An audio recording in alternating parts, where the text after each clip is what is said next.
Les invito a ir a Juan capítulo 15 y vamos a hacer la lectura en los versos 17 al 20. Juan capítulo 15 versos 17 al 20. La palabra del Señor dice: estas cosas os mando para que os améis los unos a los otros. Si el mundo os aborrece, sabed que a mí me ha aborrecido antes que a vosotros. Si fuerais del mundo, el mundo amaría lo suyo, mas porque no sois del mundo, antes yo os elegí del mundo, por eso el mundo os aborrece. Acordaos de la palabra que yo os he dicho: el siervo no es mayor que su Señor. Si a mí me han perseguido, también a vosotros os perseguirán. Si han guardado mi palabra, también guardarán la vuestra. Palabra de Dios. Cuando nosotros estudiamos toda la sección que va desde el capítulo 15 hasta el capítulo 16, vamos a encontrar que Cristo está prácticamente despidiéndose de sus discípulos en el día previo a su muerte en cruz. Y Él les está dando varias instrucciones, especialmente unas instrucciones consoladoras. Si ustedes se dan cuenta, en el verso 1 al 11, Jesús ya les dijo a sus discípulos que deben permanecer en Él. Y luego en los versos 12 al 17 les dijo que se amen los unos a los otros como evidencia de que están unidos a Él. Y ahora, entre los versos 17 y 20, e incluso hasta el verso 27, el Señor exhorta a sus discípulos a que den testimonio de Él ante el mundo. Pero Cristo les dice que este testimonio que ellos van a dar de Él será ante un mundo malo, ante un mundo que lo aborrece, ante un mundo que no aprecia el valor de lo eterno de la predicación del Evangelio. Esa es la razón por la cual el tema principal de esta sección es la hostilidad del mundo contra Cristo y contra la iglesia, contra su pueblo. Y este odio se menciona varias veces en este texto, lo cual es una prueba irrefutable de que el mundo y el cristianismo son totalmente incompatibles. Son como el fuego y el agua. Son opuestos diametralmente irreconciliables. Jesús, a comienzos del capítulo 15, habló de sus amigos. A sus discípulos los llamó sus amigos. Y sus amigos son los que hacen la voluntad de su Padre y permanecen en el amor de Cristo. Por el contrario, el mundo, es decir, aquellos que no creen en el Evangelio, no están en el amor de Jesús porque no hacen la voluntad del Padre. Por lo tanto, no son sus amigos. Pero no solamente no son sus amigos, sino que también experimentan enemistad y antagonismo contra Cristo y contra los verdaderos creyentes. Y esa es la razón por la cual Cristo continúa entonces consolando a los suyos, anunciándoles de antemano que el mundo los odiará, el mundo los enviará a la cárcel, el mundo los despreciará, el mundo los tendrá por locos y a algunos incluso los asesinarán. Así que les invito a analizar estos pasajes y aprender sobre el cristiano frente al odio del mundo. El cristiano frente al odio del mundo. Y nos vamos a enfocar en tres pensamientos centrales que desarrolla Cristo en estos pasajes. En el verso 17, Cristo habla de el amor entre los hermanos, una cura frente al odio del mundo. El amor entre los hermanos, una cura frente al odio del mundo. Miren lo que dice en el verso 17. Esto os mando, que os améis unos a otros. Aquí una vez más, Jesús repite el legado principal que ha dado a sus discípulos, el amor mutuo, pero en esta forma, Cristo, o más bien en este pasaje, Cristo lo hace de una forma distinta. Y es que los discípulos de Cristo deben amarse los unos a los otros de manera abnegada porque permanecen en Él.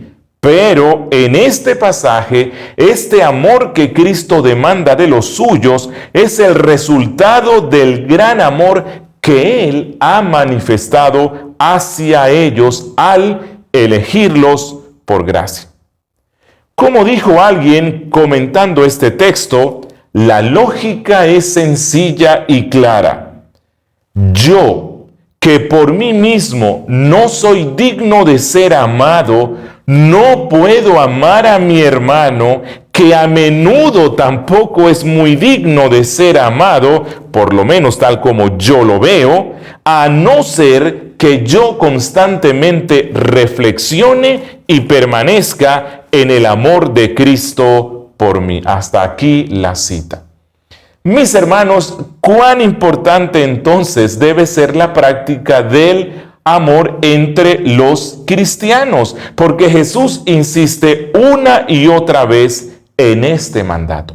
Y esto debe humillarnos porque Cristo tuvo que repetirlo. Fue necesario que lo repitiera varias veces, tal vez porque Él sabía que el amor entre nosotros, sus discípulos, iba a ser una de las falencias más grandes. Y entonces Cristo dice, esto os mando, esto les ordeno. Mis hermanos, con cuánta obediencia y sujeción debemos escuchar este mandato expreso de Cristo, y sus palabras deben resonar por siempre en nuestros corazones.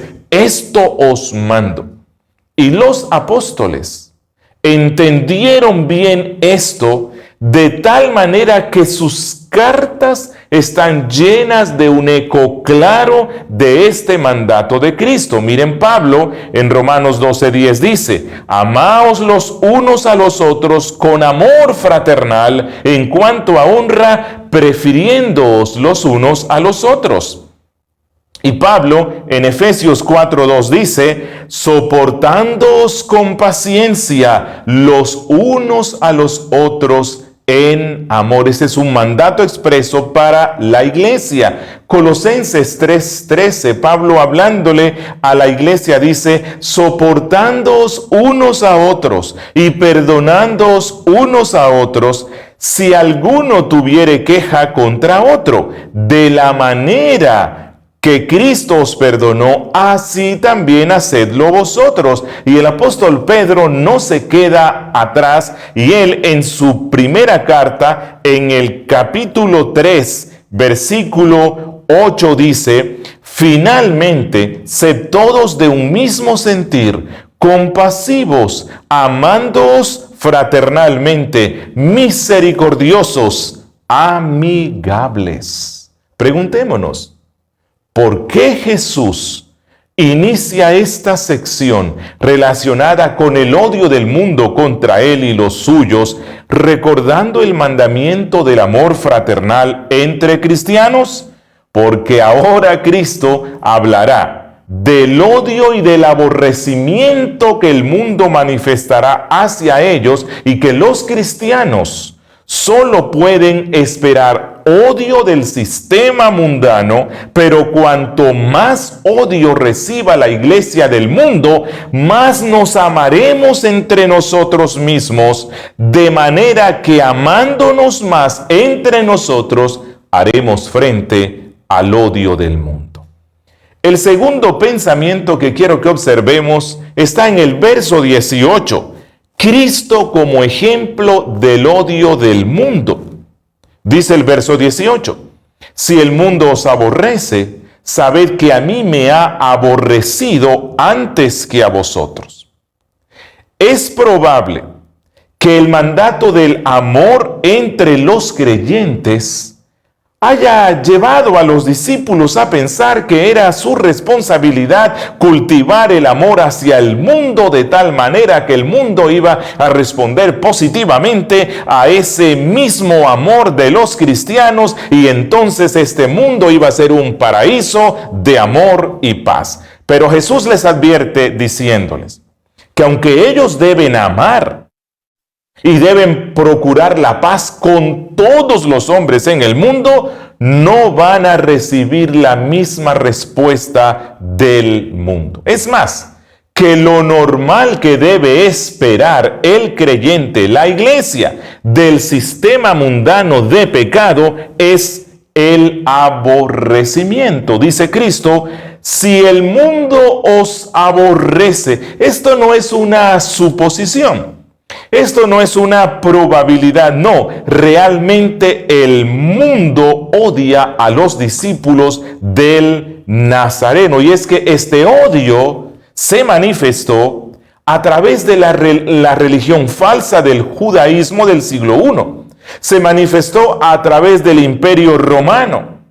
Se manifestó a través del sistema pagano imperante de ese tiempo, y este odio sigue manifestándose el día de hoy a través de una sociedad más secularizada, más relativista, más pragmática y contraria a los valores del cielo. Todo este odio procede del mundo. Y el término mundo aquí debe interpretarse como el reino del mal. El sistema de maldad que se opone a todo lo bueno, que se opone a todo lo que se relaciona con Cristo y su reino, incluyendo a la cristiandad apóstata. El mundo los odiará por una causa, por causa de Cristo. Pero la iglesia no responderá con odio, no, responderá con el testimonio de Cristo. Les anunciará el camino de salvación y reconciliación, siendo así entonces imitadores de Cristo, como dice primera de Pedro 2:23. ¿Quién, hablando de Cristo, cuando le maldecían, no respondía con maldición? Cuando padecía, no amenazaba, sino encomendaba la causa al que juzga justamente. Algunos creyentes jóvenes creen que el aborrecimiento del mundo hacia la iglesia se debe a que los pastores más ancianos han hecho algo mal. La iglesia ha estado haciendo algo mal. Y ellos creen que si los cristianos fuéramos más amables, más gentiles, más humildes, más parecidos a Cristo, el mundo dejaría esa animosidad contra la iglesia, pero esto en realidad es un grave error. La verdad es que entre más nos parezcamos a Cristo, entre más semejantes seamos a Cristo, más rechazo vamos a sufrir. Y la prueba más concluyente de esto se encuentra en el trato que recibió Cristo, nuestro bendito Redentor, Dios caminando en medio de los hombres. La Biblia dice que Él fue despreciado y rechazado por los hombres.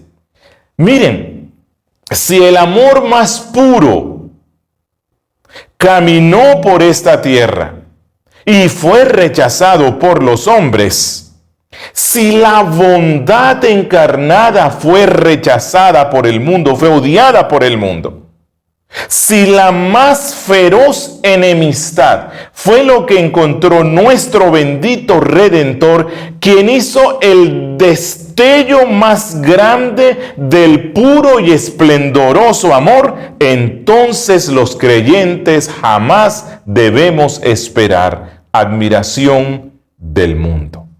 Y en los versos 19 al 20, Jesús nos habla de las causas del odio del mundo.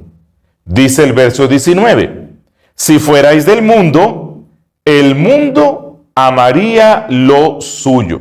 Pero porque no sois del mundo, antes yo os elegí del mundo, por eso el mundo os aborrece. ¿A qué se debe el odio del mundo hacia la iglesia?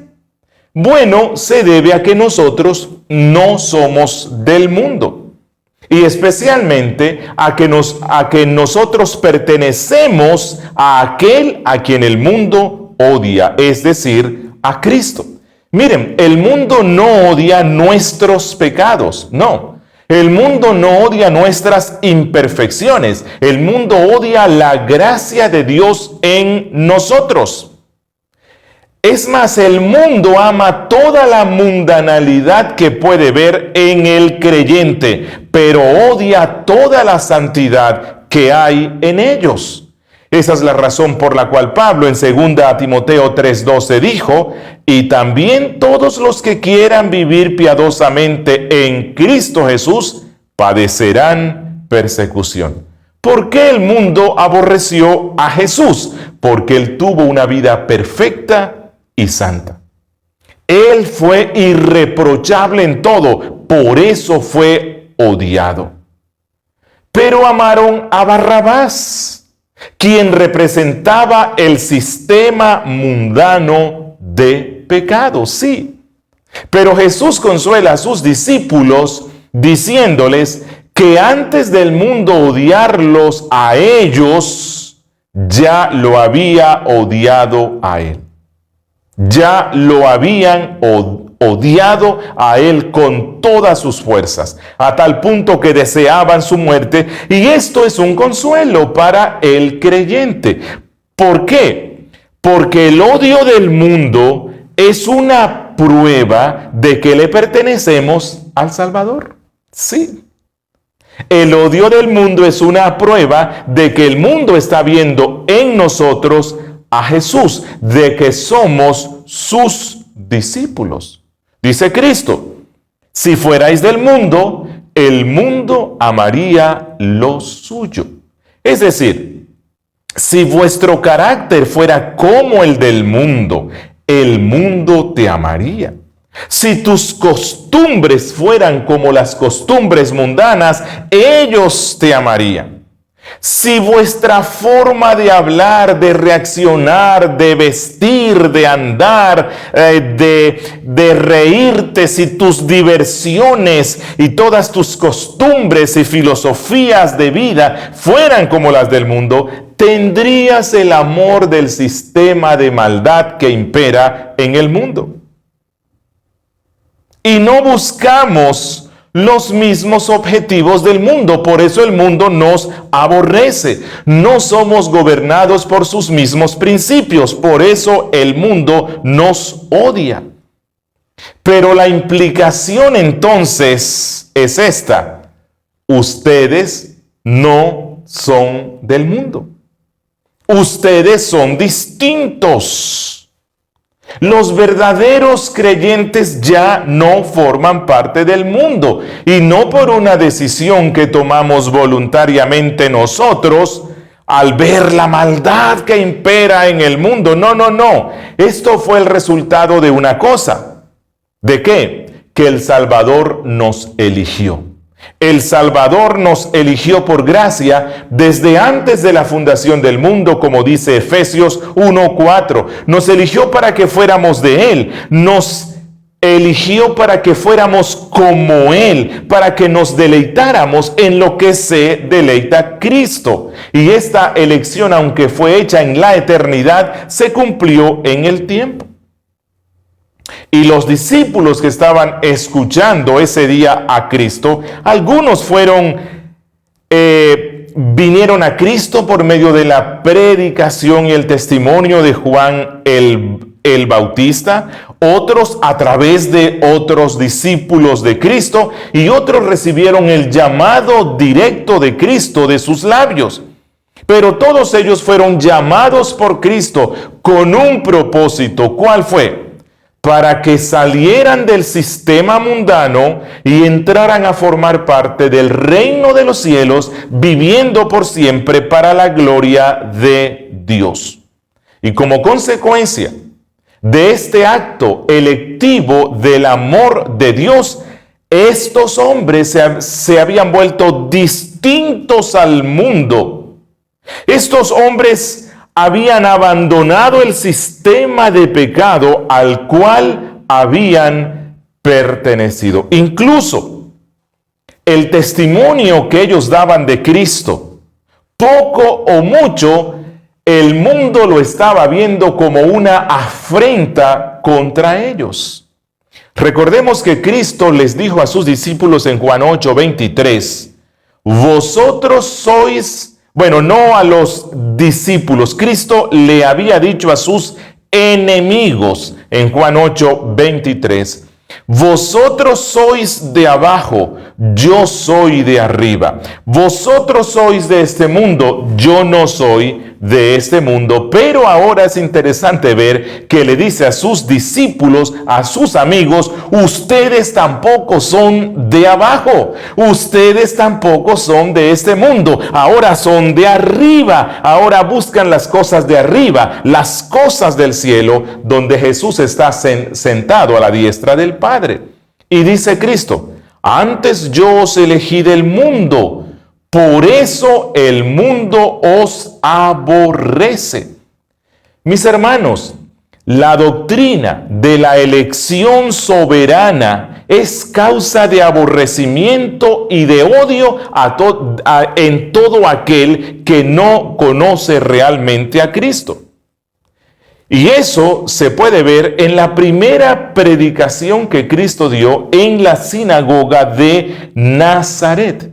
Cuando Jesús explicó la doctrina de la elección soberana de la gracia de Dios para bendecir a unos y no a otros, como por ejemplo en el caso de la viuda de Sarepta, una extranjera, aunque había muchas viudas en Israel, o el caso de Naamán el leproso, un extranjero, aunque había muchos leprosos en Israel. Cuando Cristo explica esto, ¿qué hizo la congregación judía de Nazaret, que estaba compuesta por incrédulos?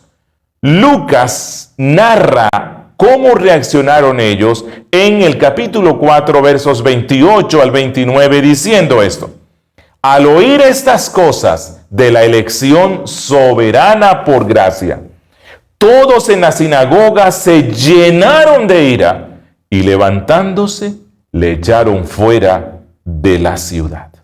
Pregunto, ¿será que las cosas han cambiado mucho en el mundo religioso de nuestra época? No. Actualmente el mundo y la falsa cristiandad se ofenden cuando escuchan la doctrina de la elección divina por la gracia de Dios. Ellos no pueden aceptar que un Dios bueno escoja a unos para salvación y abandone a otros en el pecado y en la miseria en la cual ellos quieren andar. En el tiempo de Cristo, fue el mundo religioso el que principalmente se opuso a la doctrina de la predestinación. Y lo mismo sucede hoy.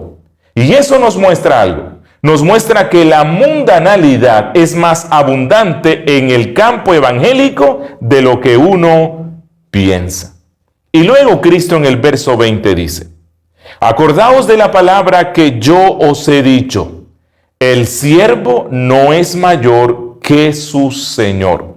Y esto se relaciona con algo que sucedió en Juan 13, verso 16. En la misma noche previa a la crucifixión, Jesús les había dicho, el siervo no es mayor que su Señor. Y esto resalta que si el Señor de los cielos se humilló para lavarle los pies a los discípulos, entonces, por este principio de relación y superioridad, Señor-siervo, Ellos debían entonces ser más diligentes en acto de servicio humilde para con sus hermanos en la fe. Así que Cristo, recordando ese principio que les dijo unas horas antes, les dice que si al Señor, si a su Maestro, el mundo lo odió, lo aborreció y lo rechazó, entonces ellos deben esperar lo mismo. Y esa es la razón por la cual Él continúa diciendo, si a mí me han perseguido, también a vosotros os perseguirán. Y esto nos muestra que esta es una marca por la cual los verdaderos discípulos de Cristo pueden ser conocidos. Todo lo que el mundo hizo con su Maestro, lo harán con ellos. Que el discípulo no